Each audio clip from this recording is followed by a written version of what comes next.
जय हिंद एवरीवन। अगर आप पूरे भारत में किसी भी राज्य से हो, आप तैयारी कर रहे हो आर्मी की, आपका सपना है इंडियन आर्मी में जाने का, आज की वीडियो आपके लिए रहने वाली है। आज हम बात करेंगे जो जालंधर कैंट में ऑफलाइन वैकेंसी निकाली गई थी।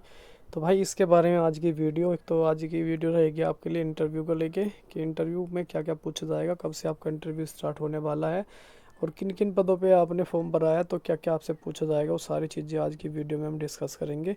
और वैकेंसी के बारे में भी साथ साथ में आपको मैं डिटेल से बताने वाला हूँ।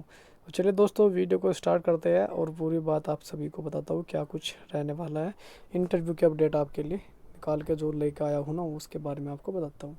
वैकेंसी ये आई थी यहाँ पे, आप सभी को पता है कि 91 सब एरिया कैंटीन के पदों पे भर्ती निकाली गई थी जालंधर कैंट के अंदर। और जिसमें कि हम बात करें, यहाँ पे बहुत सारे फार्म अप्लाई हुए हैं इस बार, काफ़ी अच्छे फार्म यहाँ पे देखने को मिले, जिसमें एमटीएस के, माली के, किलरक के, इलेक्ट्रीशियन के और किलरक के, यहाँ पे बिलिंग किलरक के। तो अलग अलग तरीके से यहाँ पे वैकेंसी थी और सभी ने यहाँ पे अपने फार्म अप्लाई अच्छे से किए भी हो गए।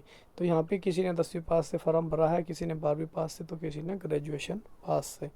और महिला पुरुष दोनों के लिए यहाँ पे बताऊंगा, दोनों ने यहाँ पे फार्म भरे। फार्म का जो मोड था वो ऑफलाइन था, क्योंकि ज़्यादातर आपको पता है कि आपका भाई जो भी है ये ऑफलाइन वैकेंसी पर मैं ज़्यादातर वीडियो आपको बताता हूँ, लेके आता हूँ। जितनी भी ऑफलाइन वैकेंसी होती है, सेंटर पे जो भी वैकेंसी निकाली जाती है ऑफलाइन, तो इनका बहुत ही कम भाइयों को पता होता है। तो इसलिए मैं आपको वही अपडेट देता हूँ जो आपके लिए बेहद इंपॉर्टेंट होती है।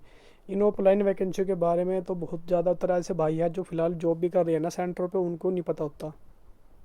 ठीक है, तो उनको भी नहीं पता होता कि ये भाई ऑफलाइन वैकेंसी भी कुछ होती है कि नहीं होती है। ठीक है, 2022 की बात है। 2022 में जब मैंने भर्ती देखी थी नर्सिंग असिस्टेंट की, तो सेंटर पे भर्ती चल रही थी और मुझे खुद नहीं पता था कि सेंटर पे ऑफलाइन भर्ती भी निकाली गई है। उस दिन से मैंने जो है जांच पड़ताल निकाली, कहाँ भर्ती मिलती है कैसे, उसके बाद से तो बाकी बात अलग है। बाकी मैं तब से ही इस चीज़ के पीछे लग गया कि सेंटर पे ऑफलाइन वैकेंसी भी निकाली जाती है। ये बात बिल्कुल रियल थी। कुछ वैकेंसी परमानेंट होती है तो कुछ यहाँ पे संविदा बेस पे भी रहती है। अगर आप एक बार संविदा बेस पे भी सेटल हो जाते हो ना, तो ये मान के चलना कि आपकी लाइफ फिर भी सेट है। तो चलिए दोस्तों, यहाँ पे बिना देर गए हुए मैं सारी चीज़ें आपको समझाऊंगा और वैकेंसी के बारे में यहाँ पे आपका जो भी इंटरव्यू वगैरह है वो सारी चीज़ें यहाँ पे आपको बताने वाला हूँ कि यहाँ पे इंटरव्यू वगैरह आपका जो भी क्या रहेगा, कैसे क्या पूछा जाएगा, वो सारी चीज़ें मैं आपको बताता हूँ। तो भाई इंटरव्यू की तारीख आप सभी को पता है कि 26 मार्च तक वो आपका इंटरव्यू है। 26-27 आपका इंटरव्यू यहाँ पे चलने वाला है। ठीक है, और ये मान के चलना, अगर आपके पास मैसेज वगैरह आ चुके होंगे, कॉल उन्होंने बोला था कि हम कॉल करेंगे आपके पास आपको बुलाने के लिए। तो यहाँ पे डेट वगैरह भी लिखी है इन्होंने, देखो ये लिखी है यहाँ पे 26 मार्च। ये लिखी है 26 मार्च 2026 को जो है यहाँ पे आपका इंटरव्यू कराने के लिए उन्होंने बोला है। ये लिखा है सामने ही। और 9 बजे आपको जो है पहुँच जाना है, इसी एड्रेस पे पहुँच जाना आपको। ठीक है, 91 सेब एरिया कैंटीन के पते पे आपको पहुँच जाना है। अपने सारे डॉक्यूमेंट वगैरह लेके पहुँचना है आपको। समझ में आ गई भाई? चलिए, ये वक्त तो आपको समझ में आ गई होगी। अब यहाँ पे जो भी चयनित हो गया अभ्यर्थी, जो यहाँ पे सिलेक्टेड कैंडिडेट हो गए, उनको साथ साथ में बता दिया जाएगा कि भाई आपका सिलेक्शन हो चुका है। अब यहाँ पे हम करते हैं मेन चीज़ें डिस्कस की। इस यहाँ पे क्वेश्चन आपसे पूछे क्या क्या जाएगा, क्या ही आपसे पूछा जाएगा। देखो माली से यहाँ पे ज़्यादा कुछ नहीं पूछा जाएगा, ओनली काम। मैम टीएस वालों से वर्क के बारे में थोड़ा पूछा जाएगा, वो भी ज़्यादा नहीं, फाइल वाइल के बारे में, ज़्यादा कुछ नहीं। ये जो आता है बिलिंग क्लर्क, बिल बना के आपको कोई भी पेज देंगे, भाई इस पर बिल बना के दिखाऊँ मैं। इलेक्ट्रीशियन, इलेक्ट्रीशियन के बारे में ITI वाला जो भी बंदा है ना, तो भाई आपको अच्छी नॉलेज होनी चाहिए। इलेक्ट्रीशियन के बारे में आपसे क्वेश्चन पूछेंगे 7 से 8 क्वेश्चन।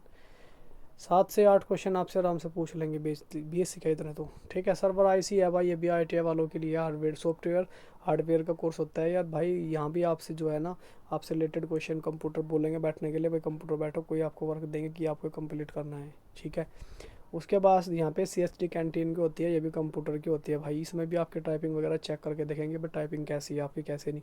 किलर की जो तीनों वैकेंसी है ना, इनमें आपसे टाइपिंग वगैरह हिंदी या इंग्लिश में टाइपिंग जरूर करके आके देखेंगे। तो मिनिमम 20 की स्पीड तो भाई होनी चाहिए, मिनिमम 20 की स्पीड तो आपकी होनी चाहिए भाई। देख, सिलेक्शन अगर आप लेना चाहते हो 20 की स्पीड होनी चाहिए।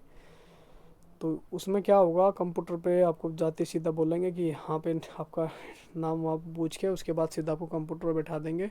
और यहाँ पे जो लिखा है ना, कंप्यूटर में इंग्लिश टाइप करने के लिए बोला है कि आप देखो 1 मिनट में आप कितने वर्ड जो है टाइप करते हो, ये चीज़ें आपसे देखेंगे।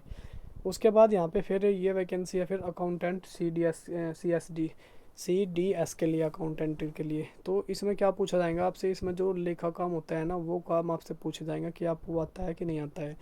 ये जो भी वैकेंसी है अकाउंटेंट की एलपीजी होगी, अकाउंटेंट सीडीएस होगी, क्लर्क यूडीसी होगी, ये सारे के सारे कंप्यूटर से रिलेटेड वैकेंसी है।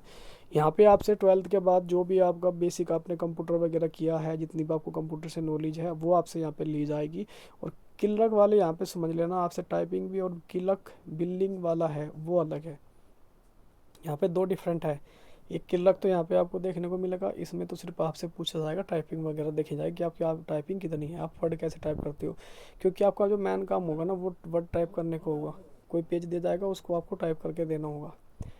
और बिलिंग क्लर्क का काम है यहाँ पे सिर्फ बिल बनाना। तो बिल बनाने के लिए आपको कोई भी देंगे कि इसका बिल बना के दो, वो आपको आना चाहिए भाई, ये सीख के जाना मेरे भाई पहले ही। ये चीज़ें मैंने आपको पहले ही बता दी। और कल आपका इंटरव्यू है, तो मेरी तरफ से ऑल द बेस्ट भाई, आपका जो है सपना पूरा हो, साकार हो। मेरी तरफ से आप सभी को बहुत सारा प्यार है, शुभकामनाएं हैं। आपका सपना जो है ज़रूर पूरा होगा। अच्छे से, बिल्कुल घबराना नहीं है, नॉर्मल तरीके से देना है, आराम से नॉर्मल इंटरव्यू है, कोई हार्ड इंटरव्यू आपसे पूछा नहीं जाएगा। तो चलिए दोस्तों, ये आज की वीडियो थी आपके लिए, कैसी लगी कमेंट करके जरूर बताना। तब तक के लिए जय हिंद, जय भारत।